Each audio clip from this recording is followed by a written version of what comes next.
Tulo ka menor de edad ang napalgang patay sa dagat sa Agdao sa Davao City. Atong sayro ng detalye niini sa live report ni Kent Abrigana. Kent? Sara, gikasubo sa mga kabanay sa mga bata edad 4 anyos o 2 ka 7 anyos dihang napalgan kining patay na. Ulahi silang nakitang nagdula-dula sa may baybay sa may North San Juan sa Barangay Sentro, Agdao, Davao City. Ngalang sorry si mo anak kay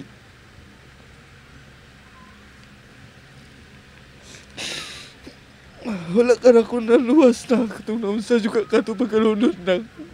Wa mapugni sa amahan nga si Jomar nga makahilak. Human sa naitabo sa iyang 4 anyos nga anak nga lalaki. Usa kini sa tulo ka mga bata nga napalgang patay nga naglutaw-lutaw na lang sa dagat ni atong Sabado sa gabi. Sa investigasyon sa kapulisan, alas 2 sa hapon ni atong April 13, iyang milakaw ang tulo ka mga bata. Usa ka 4 anyos ug 7 anyos ang duha. Ulahi matod pa sila nga nakita nga nagdula-dula sa dagat sa North San Juan, Barangay Sentro, Agdao, Davao City.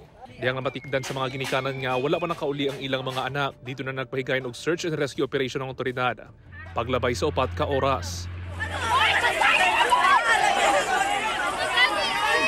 Nakita sa otoridad ang lawas sa 4 anyos kung asa gisplayan pa kini og revive sa otoridad. Taon-taon. Laing lawas sab ang na-recover sa otoridad. Ulahi nga nakitaan ang patayng lawas sa usa ka 7 anyos nga bata. Ilawom sa usa ka floating house sa lugar. Nila mamatikding nga sa nadugay sila doon yung taob na di ay. So, siguro, pugos nila uli, uli na kay kilom-kilom na, hapon na. Nila mabantay nga lalom na. Naglisod sa og dawat si Lola Leonora sa nahitabo siyang 7 anyos nga apo. O di ko kaya nga anak siya. Kay bata pa gud na siya, nya na diri sa mua. Nya yang mama nasa ospital. Nya ako lang diri ang gibinlan ba. Sara, takda nga ihatod sa ilang lubnganan ang mga minatay sunod semana.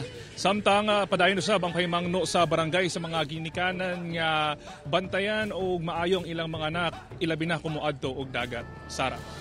Daghang salamat, Kent Abrigana.